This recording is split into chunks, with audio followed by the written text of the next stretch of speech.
welcome to the Media Roundtable. I'm Dan Granger, the lowly schlepper of spots, here to host you through a wonderful conversation with our guest today, Christiana Brenton, who comes to us from FlightStory. And we're going to talk about a lot of things because we just got started with the interview, not even really meaning to. Just to anchor us a little bit, like if you think, if you're listening to this, you're watching this, because we also distribute on YouTube. Yes. When was the last time somebody offered you $100 million and you told them no? Right? Most of us have not really had that opportunity yet. I think we aspire to have somebody offer us something that is more than what we have today. But $100 million is still a lot of money in 2025. And to be able to actually decline it and not be crazy is a whole nother thing. So maybe we just jump to that for a second. Tell us about FlightStory and what is FlightStory and why did someone offer you that kind of money and in a way that wasn't compelling enough for you to take it? That's a great question. Well, first and foremost, thank you so much for having me. I'm really delighted to be here, Dan, and I'm so passionate about the industry and really looking forward to our conversation. So thank you. So FlightStory, for those of you new to us, not necessarily a consumer-facing brand, we are a media and investment company founded by Stephen Bartlett, the host of now the world's second biggest podcast, The Diary of a CEO. So FlightStory has two distinct divisions. There's FlightStory Studio, which is the media side of our business, and there's FlightStory Fund, which is the investment arm.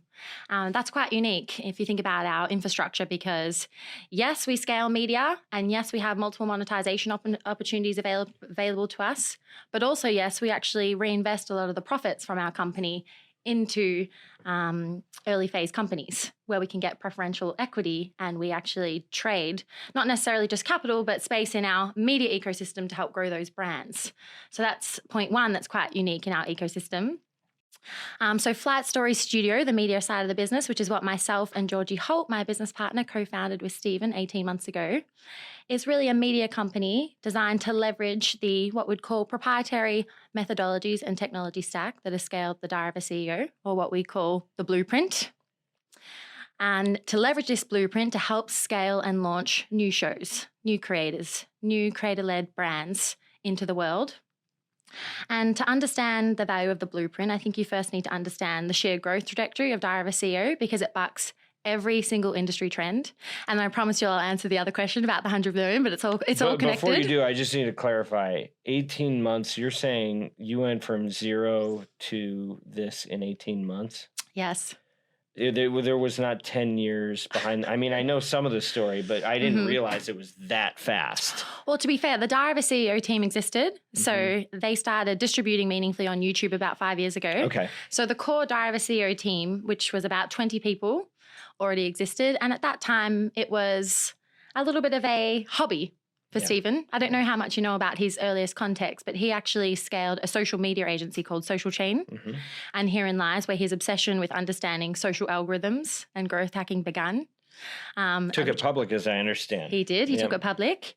And then the Diary of a CEO became a hobby. And then he applied that same obsession to understanding algorithmic trends, that same mindset of experimentation to the podcasting world. And at the time, you know, filming the thing was very rare.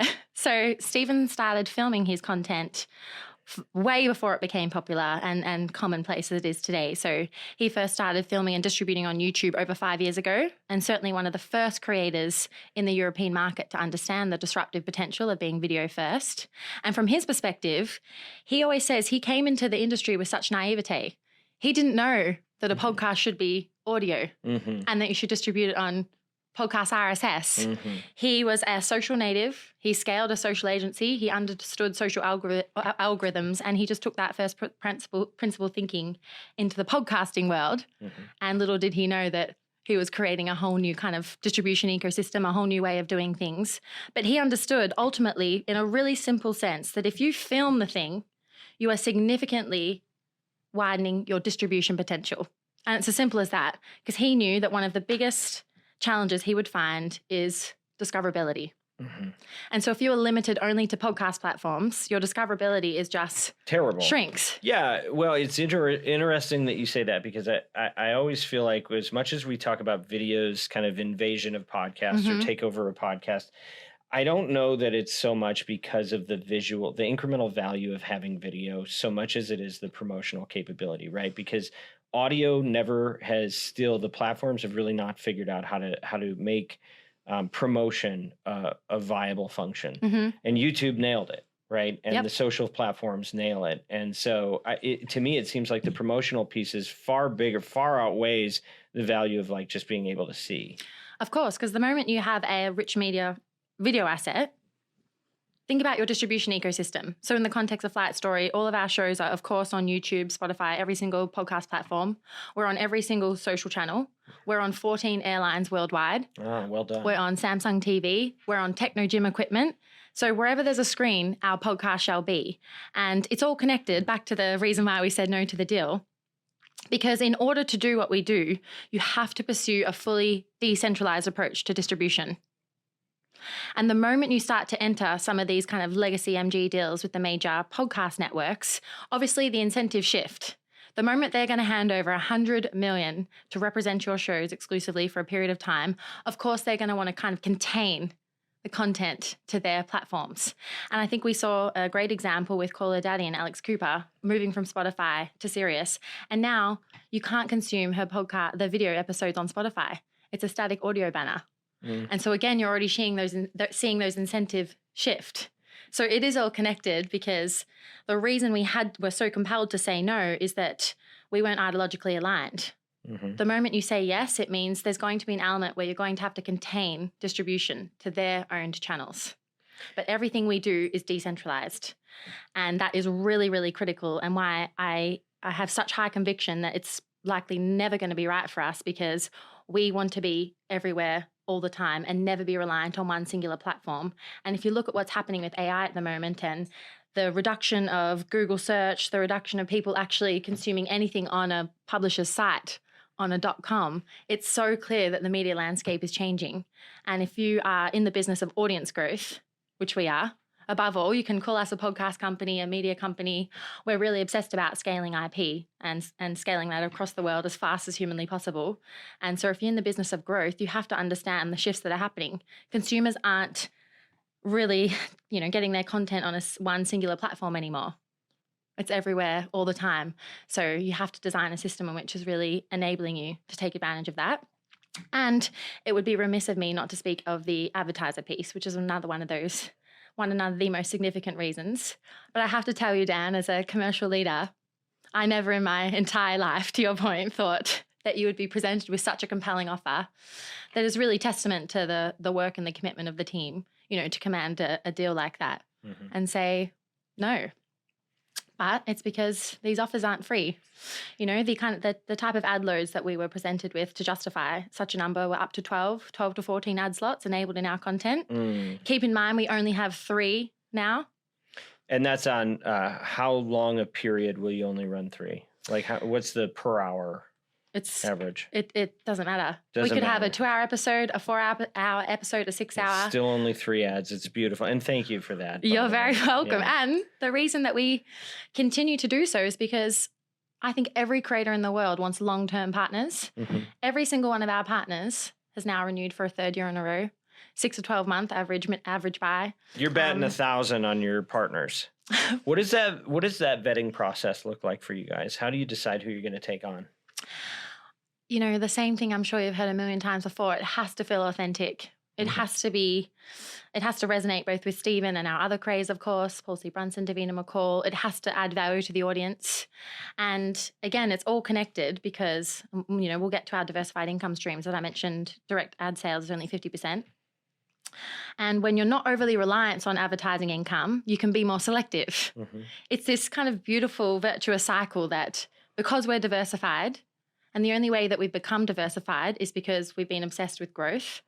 What has enabled our growth? Video first. It's all connected in my mind. Then because we've grown our IP to such an extent, we then unlock other income streams, speaking, live events, product and e-com, social indirects, publishing. But because we rely on other streams, then we can be a lot more intentional, authentic about who we say yes to. Because ultimately, if you're a creator and you're only reliant on advertising partners for your sole income, of course you're going to find a way to make everything work. even if it's at the expense of authenticity, even if it's at the expense of ad loads, that ultimately starts eroding the performance of the channel, which is something that I am so passionate about because I know what happens. The moment it stops working, advertisers will redirect their budgets. And I spoke about this at the IAB upfronts, I think it was 3 years ago at the time when I was still with Acast, that we're seeing vast majority of all ad spend concentrated in the top shows alone. And that's creating this inflated CPM, high ad loads. And I really do think that if we're not very careful, it's going to start impacting performance. And the moment it doesn't prove out, what's going to happen? Yeah. Everybody, we move the money. I mean, so we put out, you guys are participating in our Chief Audio Officer Summit this year. And thank you very much for that. We're looking forward to it. But last year we put out our pod load report. This year we're going to present an updated version of it just with all the new data in the last 12 months. But basically what we figured out, just looking across brands and shows, where's the cliff on how many ad units per hour you could run before you would start to see a diminishing return. And you can see there's a few breakpoints. And I think the first one's probably around 4 minutes, which is interesting. You only do 3. And then between 8 to 10, there's another steep cliff. And then eventually people just get numb to it. But we left radio for a reason, right? You did, I did, a lot of us did.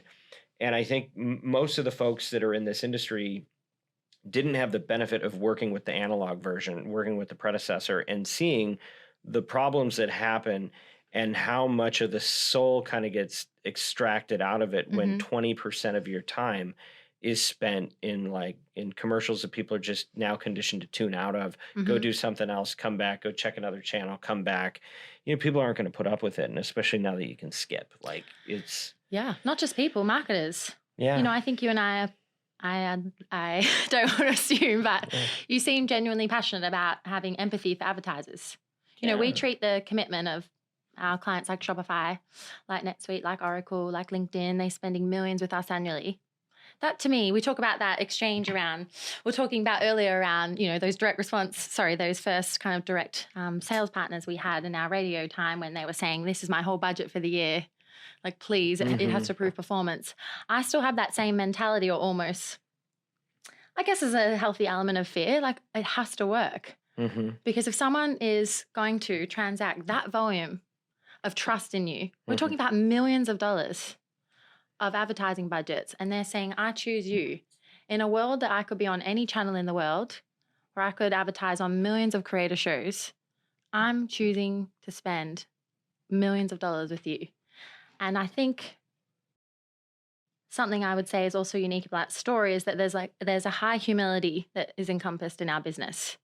And when you have that humility, I think, high humility, low ego, it's one of our core values, that we're not going to have ego. We're never going to get scaled to such an extent that, for example, we start forcing advertisers to buy a certain way, minimum spends, ad tech fees, all of the things that I'm sure you've experienced in your agency. And I think even though it's harder in the short term, because of course it would be easy to say yes to that deal. Yeah. Huge. I'm sure the whole team would have had an incentive. Yeah. It's harder in the long run, but I think if you have an infinite mindset of wanting to build, I suppose, a generational company that's going to have positive impact in the world, then there is no other decision but following what is right, because, people really complicate advertising and sales. I think on a first principle basis, you just have to actually care about the results, not your quota, not your target. You just have to care. Well, it's so interesting because, you can go to Cannes and you can see an ad world, a marketing universe that feels very different than the one you're describing, where it's really about the party, it's about the access, it's about what's the path of least resistance to check the box and buy the impression that checks the boxes that my bosses and the 20 layers above them need checked, right? And I've always struggled, I think probably because I was like a foot soldier knocking on doors and having to talk to and build relationships with the person who was dependent on the outcome. It was it felt like selling a broken product, like something like you sold something that did not do the thing that you told them it was going to do. But the hard thing with advertising is you can't always control it, but you can control a lot of it, right? And you can decide how to manage expectations and how to position them for success and de-risk it, but it's a lot of work, right? And so not everybody wants to do that, but that's our strategic advantage, both Oxford Road and Flight Story, because we're willing to do the work. Yeah.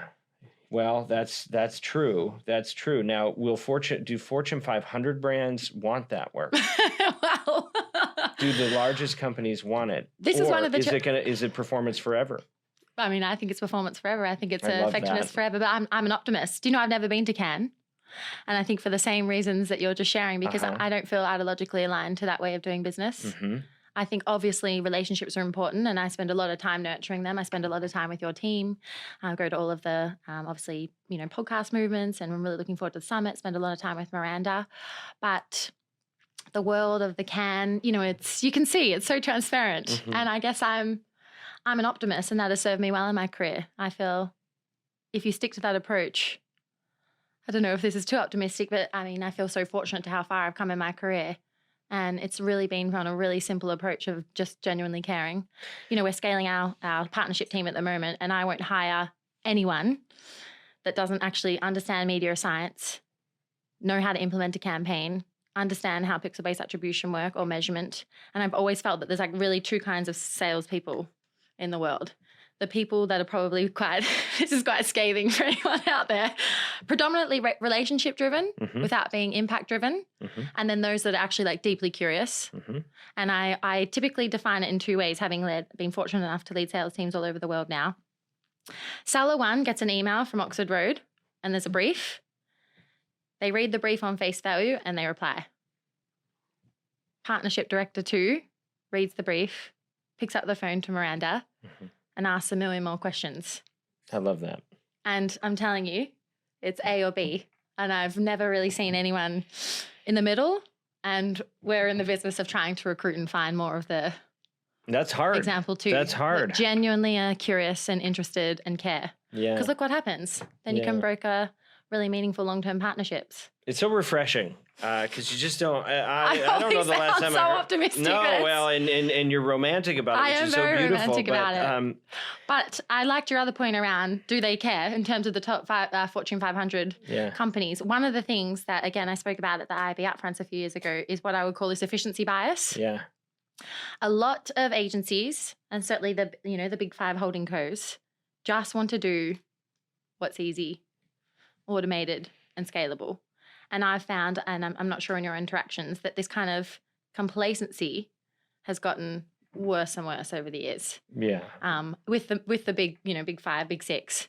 And I think, wow, isn't that a shame as well? And not to mention a lot of the legacy kind of trading deals that can mean a certain partner can be prioritized, regardless of if they're the right audience. Yeah, right I think creator. It depends on why people get into the business. I studied David Ogilvy a lot in my career, and I felt that he was an example of somebody that worked with first-class brands, but he knew that his philosophy is we sell or else, right? Yeah.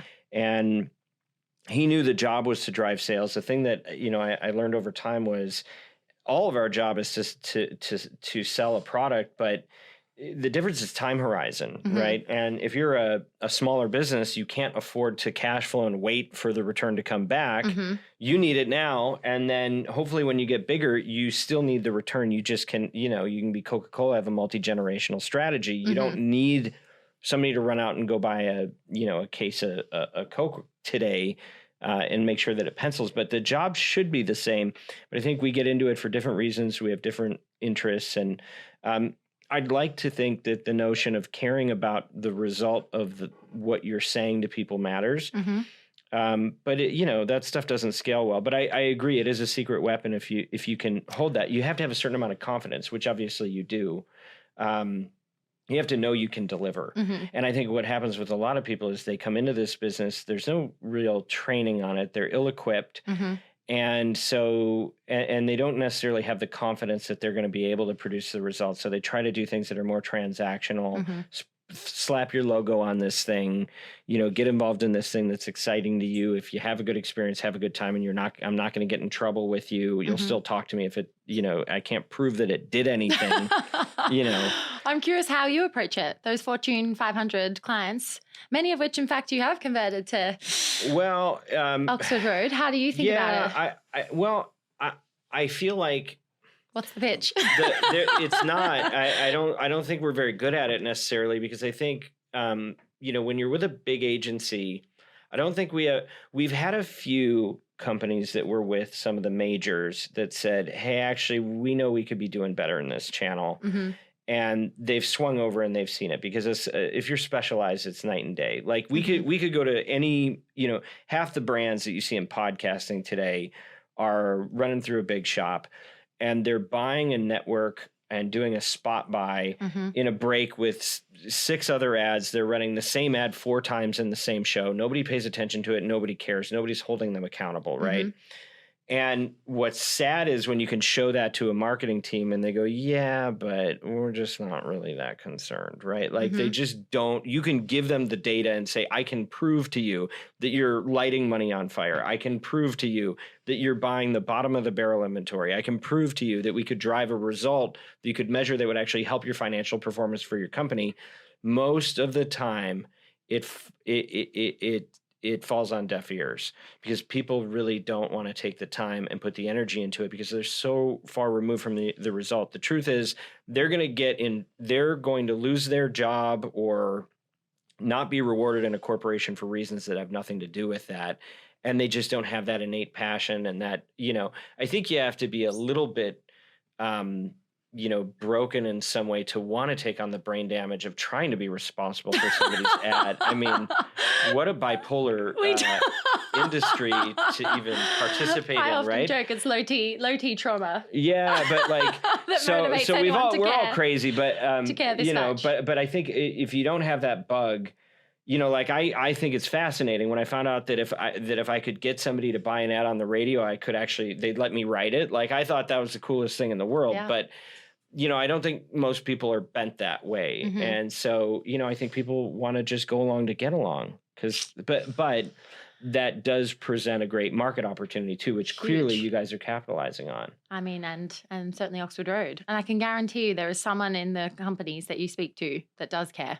Well, sometimes they do. And when they do. Romantic in me again, but of course. Yeah, I and hope this speaks to a systemic cultural issue with these kind of big giant corporations as well. Can you ever imagine building your team to such an extent that someone says to you, I don't care if this is going to provide a better outcome? It wouldn't happen at Flight Story. Well, no, and it won't happen at Oxford Road. But and if it does, but yeah, exactly. But I think there's there was the old it's a scalable piece, right? Who is it that had the Chicago ad guy said, take my name off the door. And he, like his last kind of farewell address was, when this starts happening, take my name off the door. Yeah.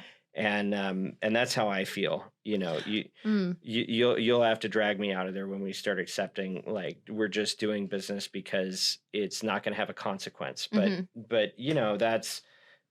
that's hard to scale. It is, and I think do acknowledge that. Yeah, and you make trades, right? And so at some point you have to say, I'm willing to wait for more money, or like a long time that it may never come, or I'm gonna make this trade and give up a certain amount of those core values. But it sounds like you guys have your core values baked into everything you do. Everything. And I'm not the only romantic. Yeah. What are those core values? Absolute default to experimentation. And I think this is something that really Stephen champions, which is an ethos of kill the guesswork, which is linked to this, high humility, low ego. So Stephen, one of the biggest podcast creators in the world, arguably one of the biggest and most successful creators, Forbes list, Times 100. Yeah. If you directly ask him about a content trend, what's going to work, his default assumption and answer is, I don't know. Yeah.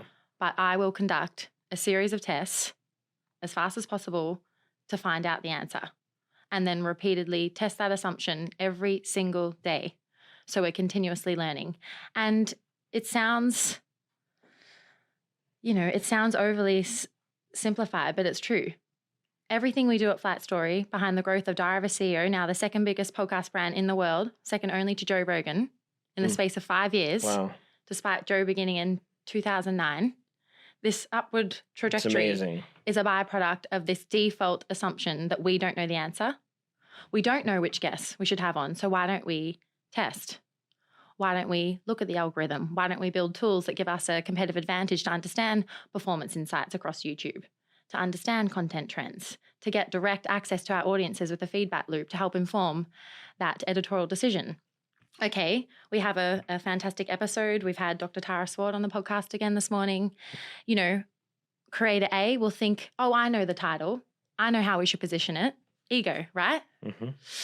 I know what it should be called. I have the expertise. No, we will test anywhere between 300 to 500 different naming and thumbnail variations before we go live. And the performance difference between introducing her, for example, as a doctor, an expert, a professor, a wellness coach, a neuroscientist, we test all of those different naming conventions. You test that before you promote the show. Before, yep. Mm-hmm. And then again for another 2 hours, which is ultimately, you know, we've drawn incredible inspiration from Mr. Beast. Okay. Yeah, of course. Yeah, well. And again, the default Stephen's default assumption he always talks about his naivete moving into the podcast industry. He didn't know what was the norm. So he just did what he thought was kind of the smartest way to grow audiences, which was to test. And then, I guess that humility piece is really, really important to us. And we have a big cultural value of no kind of island mentality in terms of doing things in solo. And, you know, we back the trend of, I suppose, remote working. We're in person first, 5 days a week, because we believe we do our best work together, and we believe that absolutely fuels our creative collaboration and our culture of experimentation. That's a huge part of our culture. How big's the team? There's about 120 people now. Oh, wow. Yep. That's great.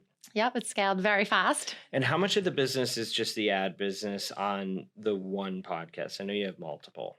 On Stephen, let's use our flagship show, certainly the most well-known in the US. So it's 50% is via direct advertising income. Yep. So that's from our long-term sponsorship partners, and also branded content campaigns and social. And then the second biggest income stream is actually speaking in live events. So when you're a creator like Stephen, and in fact any creator in the world really, you're ultimately a thought leader. You know, you're turning up every day to hopefully provide something of value to your audience, and a lot of that can transcend to the corporate speaking industry. The third biggest is product and e-commerce. Again, once you scale a show to the size and scale of Stephen, it's now 11 million subscribers worldwide. Wow. It hit 1 billion streams last year.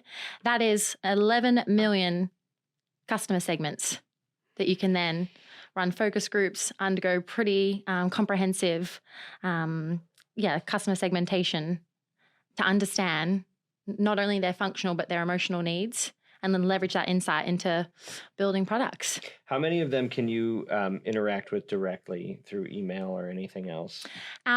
We have a new email newsletter database for 100 CEOs, and that has about 100,000 that we can have direct comms with. And then we've also recently launched our new subscriptions offering called DOAC Circle, and we have about 150,000 subscribers there as well. So 150,000 subscribers. Yes, yeah. Congratulations. Thank you very much. Quite a business. Yes, shout out to Claire. She's our marketing director. She built the entire thing herself. The platform is hosted by Standstore, one of our equity partners. They're a creator monetization platform. But then in terms of the kind of wait list and landing page, I mean, Claire just built it herself using Replit AI. We just have this culture around doing a default to... Well, and so tell me the story about how you got involved from here. How'd you make this? We know how you got out of radio, but how did you find Flight Story? It wasn't part of the plan. So as I said, I started my career at Nova Entertainment, was exposed to Acast via a joint venture, moved over to London Acast in 2019. And then I met Georgie in 2020. And then Acast asked Georgie and I to move to the US to help scale their US operations and reset the commercial strategy there, which we did so together. But as you can imagine, that was a very bonding experience. And whilst we were in the US, we learnt about direct response advertising and podcasts. Yeah. And we were incredibly inspired by your model. And so here we found, in Europe, podcasts were still predominantly considered upper funnel brand.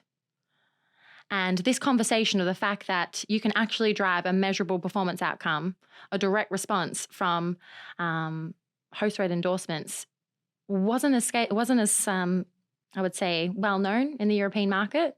So Georgie and I were obviously exposed to that methodology and, again, the science behind podcast performance planning and buying. And then we actually decided to leave Acast in the US, leave our exec roles to launch Telling Media, which is our podcast media agency, specializing in podcasts as a growth marketing / direct response channel.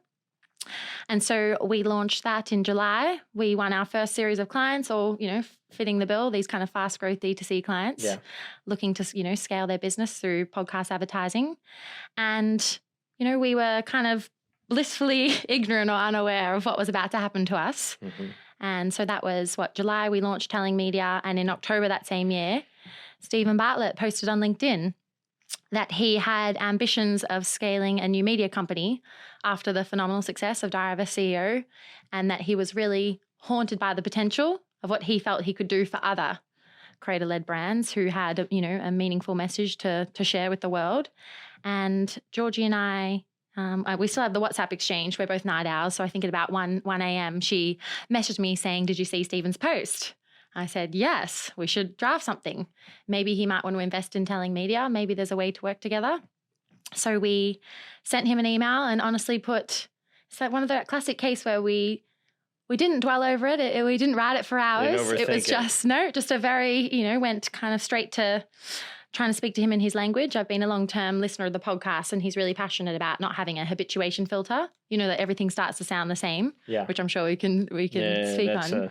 And then we drafted an email. We shared a little bit about ourselves. I included an automatic link for him to schedule a meeting with me. I never thought I would obviously hear from him. We now know that there was over 35,000 people that emailed him off that very same LinkedIn post. Who read 35,000 emails? He reads them all. Stephen spends the vast majority of his time in recruitment. Because he believes, we need to try and find these A players. But anyway, the next day we had a call. I had a call in my diary. I was working in we were in a co-working space in London at the time. And I saw Christiana, Brenton, Stephen Bartlett. I screamed. Wow. Just so the sheer, I suppose, shock. Georgie was in a meeting room. I ran to find her and said, "We're speaking to Stephen in 30 minutes. Wow. And we had a call, and he often says it felt like, very serendipitous was in the follow-up email when he met us. But it was immediate. We were totally ideologically aligned with our love for the medium. Talk about romantics. We all fundamentally believe that there isn't no other medium in the entire world that has such a positive psychological impact on consumers in terms of a channel that nourishes your mental diet, like podcasting. And think about it in comparison to social, TV, digital. In most other consumption channels and habits, it has like a negative psychological impact on you in terms of doom scrolling, fatigue, spending way too much time online, whereas podcasting is the only channel that we all felt, and certainly Georgie from her former background in journalism, that just nourished the soul, provided such a strong value exchange. And certainly from our perspective, we had never seen such impactful commercial performance for advertisers. And we felt that the industry, in terms of everything we've spoken about around the traditional networks, were just so limiting. And we really believed in the power of podcast media. We were talking about the fact that podcasts were going to disrupt home entertainment, disrupt TV streaming, which is absolutely what we're seeing now. And this is something that Georgie and I were passionate about for years. And then to hear Stephen speak in the same language, it was that classic equation where, 1 + 1 = 3. Here we have the creator that uniquely understands how to build technology and platforms to kind of remove some of the friction in terms of friction to editorial development, in terms of A/B testing, and very deep and unique understanding of the algorithm across YouTube and social, something that, Georgie and I had relatively small exposure to, having worked at Acast previously. Then you have Georgie, 20 plus years background in publishing and editorial, so deep understanding of editorial content. And then you have myself, always working across monetization, leading commercial teams luckily around the world, in Australia, UK, and the US. And then the three of us combined, it just felt like an incredible moment in time. And I wish I could tell you that the interview process was long and extensive, but we had one phone call. He asked us to come in and meet the team. Then we presented a vision of what Flight Story would be, the type of shows we would sign, how we would monetize it, how we would act and behave differently to the industry, everything that we felt was wrong with the current kind of status quo. And everything in that original, I think it's some sort of 25-page deck that we presented in, I want to say, November 2023. It's all rang true 18 months later, Wow. which is pretty, it's not that we had the confidence at the time. I think we just had the passion and belief that, yeah, we wanted to do things differently.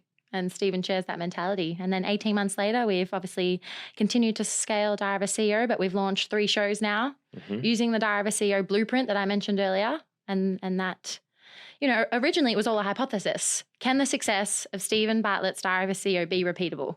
How much is it to do with him as a creator, as a gifted communicator and interviewer? And how much is it? It's the classic iceberg analogy. And how much is it everything else that he's built underneath? In terms of this culture of experimentation, of A/B testing, of killing the guesswork, of removing ego from editorial decisions, making sure you're getting as much feedback loop as possible. And then we launched our first show, We Need to Talk, with Paul C. Brunson last September. And that's now growing 11.5 times faster than Diary of a CEO in the same period. I saw those charts. It was pretty amazing. Yes. Yeah. So it turns out those values actually have some practical Can you value. imagine our relief as well? Because it was all a hypothesis. Truly. No, I can't imagine. We wound down our agency. Yeah. We were in another world. I'm doing I'm a co-founder of a podcast media agency specializing in performance marketing. Yeah, right, exactly. But it's a whole, a lot of risk in that. But it sounds like there was a culture of, being allowed to learn, being allowed to, not get everything right, and not presuming that you had all the answers up front. And then with humility, I mean, we just in our merger, we had 9 values at Oxford Road. And honestly, it was too many for people to keep in their heads. Yep. And so we've distilled it down to 3 with the new team. And I'm excited to hear. You want to hear? Okay. First one is humility, mission above ego. Okay.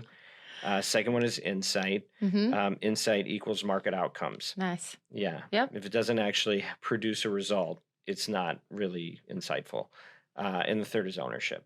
Oh. Which, you can't, it's hard to teach. Radical ownership. It's a thing. I think I forgot one of my favorite values, radical ownership. Yeah. Everyone's accountable at every level for everything in our org. Yeah. We have this, everyone has to be a builder doer, not a delegator director. Yeah. At every level, including Stephen. There's, dare I say, a lot we have in common. We may have a few things in common here. Well, I'm flattered that you think so. And building tools, right? Indeed. And a passion for independence. Yes. Which I want to, if you don't mind me segueing here. Of course, please. Okay. I want to talk about a partner that we have who is supporting some of the work that we're doing to tell these types of stories to the market, and that is Libsyn. Do you know Libsyn? I do. And do you know what Libsyn, why it is called Libsyn? No. This is the best part. Okay. Liberated syndication.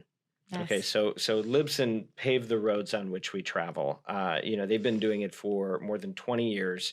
And the reason I bring them up is they are sponsors of our efforts.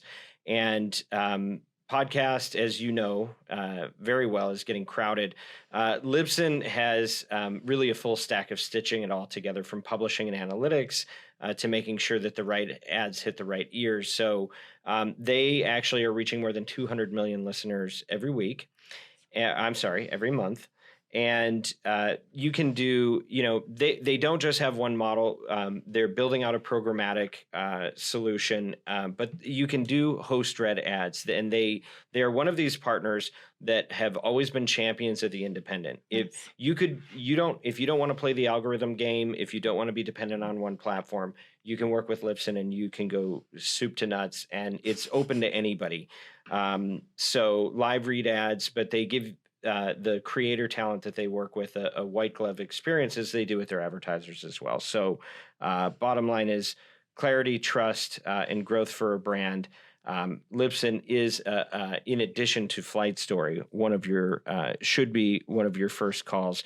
You can learn more about Libsyn at advertising.libsyn.com. That is LIBSYN, and talk to an advertising specialist today. So that's well done. Thank you. I'm learning about these live read things they keep talking about. I heard they work better than the produced ads. What do you think? Definitely. Talk to me about YouTube again for a moment. We were talking about that in the lobby, and we really didn't get to fully unpack it. And I think we all get a headline a few months ago that says there's 1 million active podcast listeners monthly on YouTube. Did that surprise you to hear? Not at all. Okay. Again, we've been distributing on YouTube for the last 5 years. In fact, we see YouTube alongside Spotify, certainly now that they're prioritizing video as being our kind of primary distribution channel for video first consumption. Not only do we find that majority of our audiences are consuming on YouTube, but interestingly on Diary of a CEO, they're consuming on YouTube at home on their smart TVs. Okay. And we're very interested in that because what does that tell you? That we're on a trend towards disrupting TV budgets. Indeed. Yeah. TV budgets, according to Statista, $250 billion opportunity. So here we're talking about the podcast industry is anywhere between what, 3 or 7 billion. There was 2 kind of different reports recently, I suppose, depending on. The Owl and Co. Yeah. So there's quite a big delta there. So we probably need to check. But okay, so I'm sure we're going to get to the definition piece. It's a good report. We actually helped turn on, he was the founder of Wondery, and we were able to participate in helping him build out that report because we knew it was being undercounted. But he actually looked at some revenue streams that others weren't. And it seems like it's about twice the size of what has been projected to the market. And what was included in the 7 billion, is that also leveraging creators' personal brand channels and social branded content?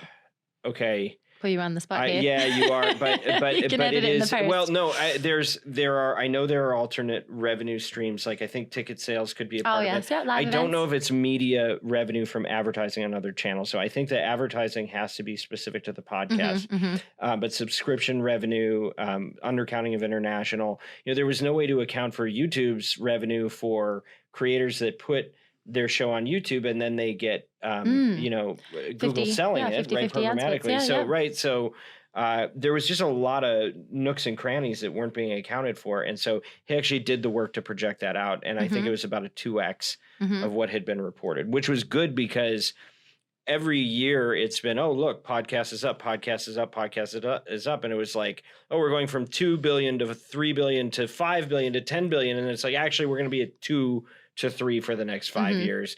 And he was able to, I think, demystify some of that. So it was an important report. We're I'm very appreciative of that because, I mean, anything that helps to more accurately reflect the industry, it's a signal for other marketers as to why they're spending so much, I suppose, channel spend allocation. Yeah. But I'm even more interested in the trend to, okay, so if we believe the news, which ultimately we do, the vast majority of our audience consume on YouTube. Yep. I now firmly believe YouTube is the number one platform for podcast consumption. I think 400 million monthly users were a lot. Yep, a lot. Let's call it a lot. Yep. And certainly all of our audience's vast majority consumption on YouTube. Yeah. And so what does this do for the industry? And I think from a definition perspective, it's challenging, right? Because a lot of the buyers still see podcasts as like a siloed, let's say, audio channel. Right. So what do we do? And do you position it as a podcast when you're talking to a new sponsor? Do you say it's a podcast? Depends on the sponsor. Yeah, right. Depends on the team. In the eye of the beholder for most, we right? We speak to audiovisual teams. We speak to podcast teams. We speak to influencer teams, content partnership teams, and gaining huge momentum to TV buying teams. Because what is TV now? If I can present them the data what is TV? Well, the vast majority of our audience, existential. The vast majority of our audience are consuming Diary of a CEO at home on their smart TVs. Then how are we not disrupting the budgets you would allocate to Apple TV, to Hulu, to streaming, to Netflix, to mainstream TV, and not to mention we can actually serve a talent endorsed. Which is one of the tricks that conventional TV networks missed. Yeah. They have sponsorship placement, but the static banners. It's not the same. Yeah. But like, are you having this conversation a lot? Because ultimately, I'm looking. My whole career, I would talk. Because even going way back, I was for a time I was trying to get the cable news networks to do endorsements. And they're like, well, journalistic integrity. I'm like, the guy's on radio 3 hours a day pitching gold, and you won't let him pitch another product when there's a camera in front of him? I forgot about journalistic integrity. I mean, come on. Yeah, right? Remember that? But no, I mean, these are talk shows. I get it with the reporters. I think that there probably should be lines. And I'm a big believer in the fourth estate. I think that advertisers in many cases have a chance to be the fifth estate. And actually hold journalists accountable for the quality of what they do. Yep. So no, I'm actually those types of issues are why we started this show. But the application here, one of the issues that we keep running into, and I'm interested in your views here, unfiltered.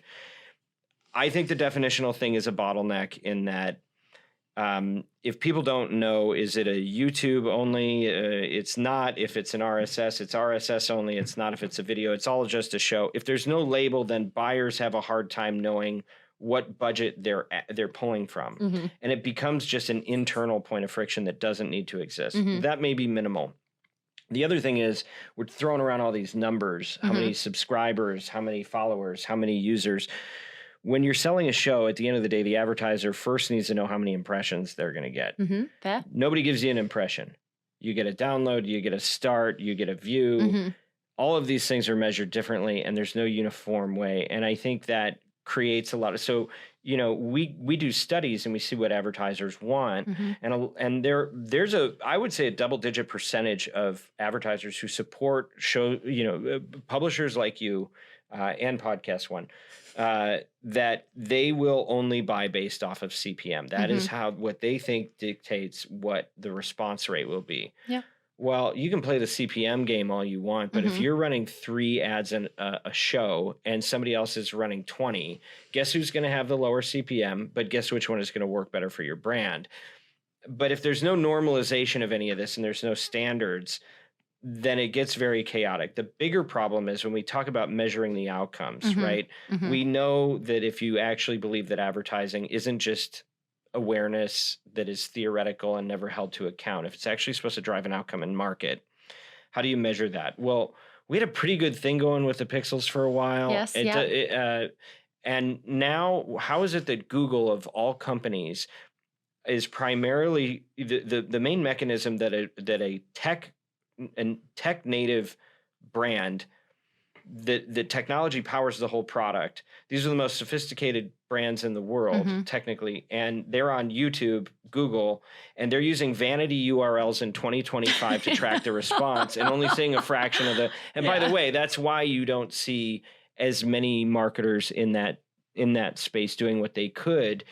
Because they don't have a way to measure it. And now you have to have, if you sponsor Theo Vaughn, you have to have one way that you're measuring the audio impressions on the same show for the same ad as what's going on YouTube. It's very fragmented. So you're asking advertisers to do a lot of work when you do it that way. And so for that, I am on a bit of a crusade just to try to get some standards on how we can measure, first and foremost, ad performance.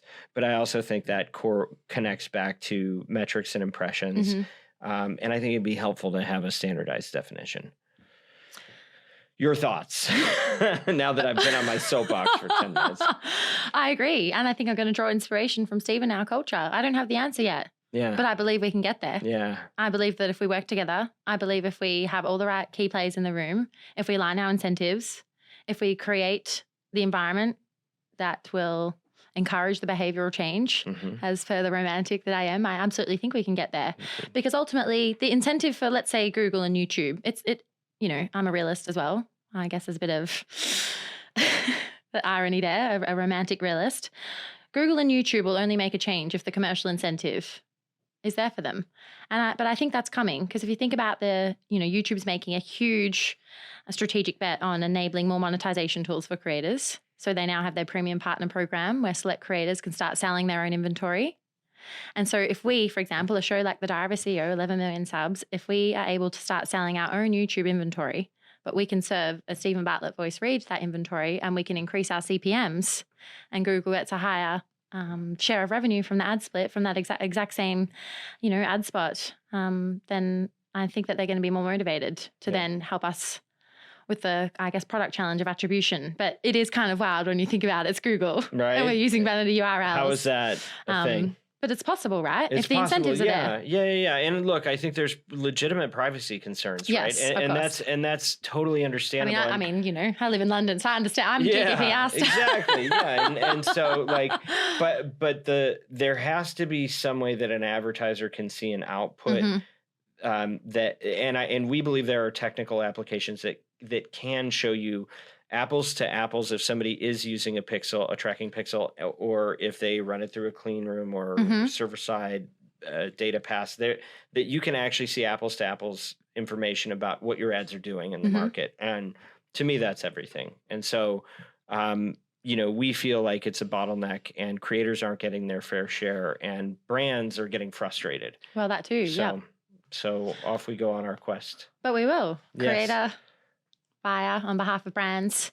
And it's so cliche, it's so cliche, but ultimately it's about all of us coming together. Indeed. And there's going to be some friction in areas, but ultimately if we can all say, well, this is for the betterment of the industry at large, we're all really passionate about it. What we definitely don't want to happen is that we don't consider YouTube in kind of this podcast budget allocation. Because that's the worst case scenario, right? Yeah. Because you have an agency and you obviously want to deliver volume and scale.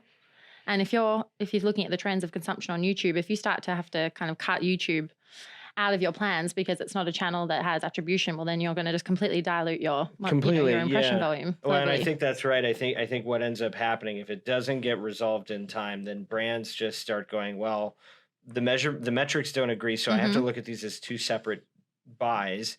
And you either are buying a podcast or you're buying a YouTube podcast. Okay. And I don't think that's good for anybody. I think that's, house divided. It doesn't get the same ROI for anybody. And how do you do it now? Because we're transacting with we're partnering with vast majority of Oxford Road clients, and we do both. We do baked in reads across podcast and YouTube simultaneously. I think we maybe have one or two dynamic campaigns, but because we're opted into the Spotify Premium Partner Program, we only have dynamic inventory available to the free users.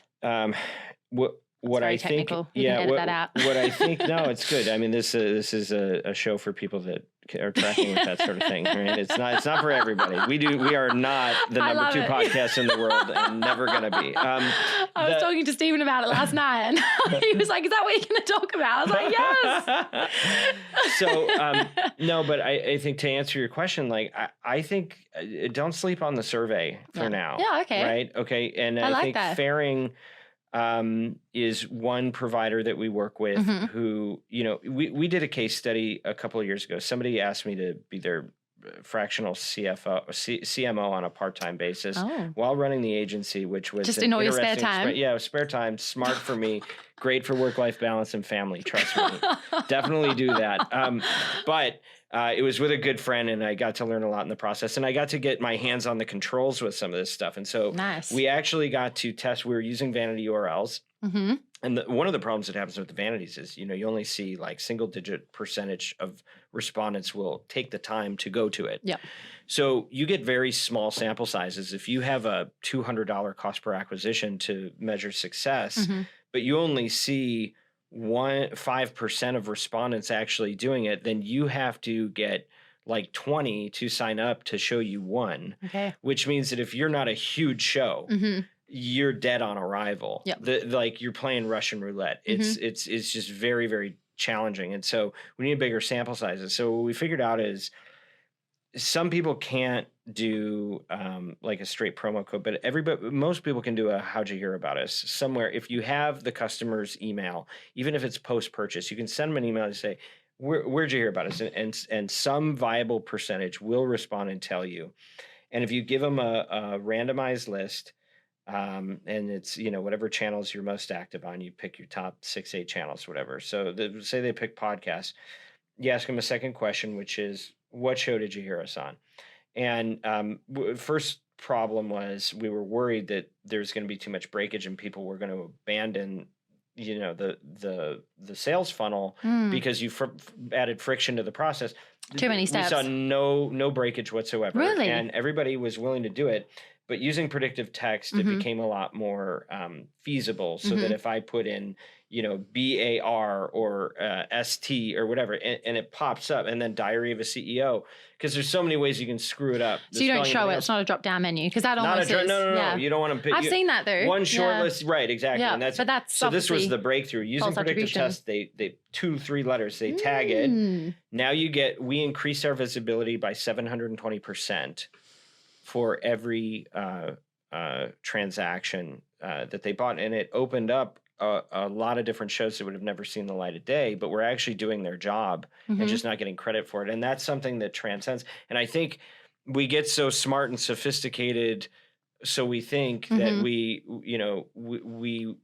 go, whoa, just asking people where they heard about you, like that's not it's almost back to their first principles, you know. Yeah. So, like it's simple, really. It's simple. It's not that complicated, but it actually still works. And I think that should be part and parcel of any healthy advertiser's attribution diet. But we know there needs to be other things too, and some brands don't have the luxury of doing that. And so you need something else. Don't you think it's interesting though that how do they measure TV? So let's put kind of those fast growth D2Cs aside, but more established brands. Right. How are they measuring TV? Oh, they're all doing media mix models, or they're doing this bogus but that's time-based. I mean, I will say this. I always think that sometimes there's like a double standard in some channels. Yeah, but there was always this huge wave of attribution companies, 10 years ago, right? And it was all the same thing. They'd say, what time did the ad run and how many incremental people went to your site after? Yep. I believe those sample sizes in some cases could be legitimate, that you could believe them because the viewer is stationary. And you're seeing that with Diary of a CEO, that many times they are, but most podcasts, most of audio is people that are doing something else. And so they're not stationary. So they're not going to respond in real time. So so if you hear a radio spot in your car and an ad in a podcast in your car, you're not going to go to the website and, take the time to do the thing you asked them to. So the correlations are hard. It's all sample sizes. I mean, how do you measure? It's memory coding, ultimately. You're driving impact for recall, memory coding, and it is going to infer, or it's going to at least contribute towards the behavior. Yeah. But how do you prove that? Well, we can solve it. Yeah, we'll ask Stephen on Wednesday. That's our part 2. That's our next conversation. He's good at building tools. Christiana, this is amazing. You're very easy to talk to. Likewise. We could have kept going. There's a lot in common. Time. Yeah, for sure. This is going to keep going. This will not be our last. I'd love chat. to come back. Tell me what you think of our outro. Okay. You can grade it. First of all, thank you. Thank you. That's important. This podcast is brought to you by Oxford Road, where we want you to not only succeed in audio and creator-based media, but we want you to use your influence for good.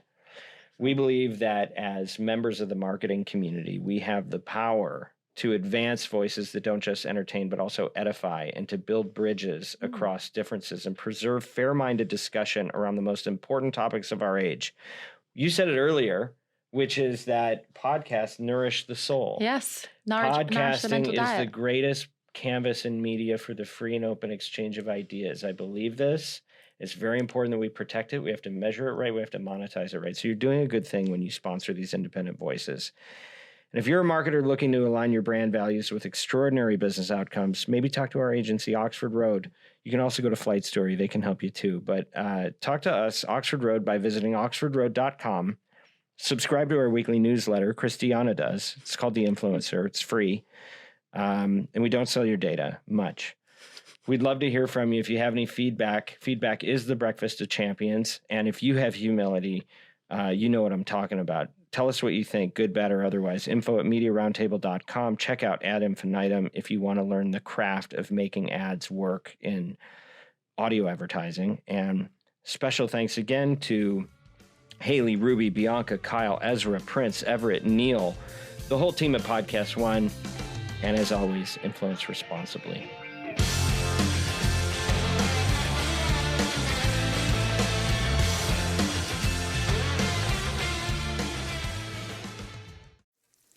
There's a time and a place for filet of fish. But breakfast is for sausage biscuits. McDonald's breakfast comes first. Ba-da-ba-ba-ba.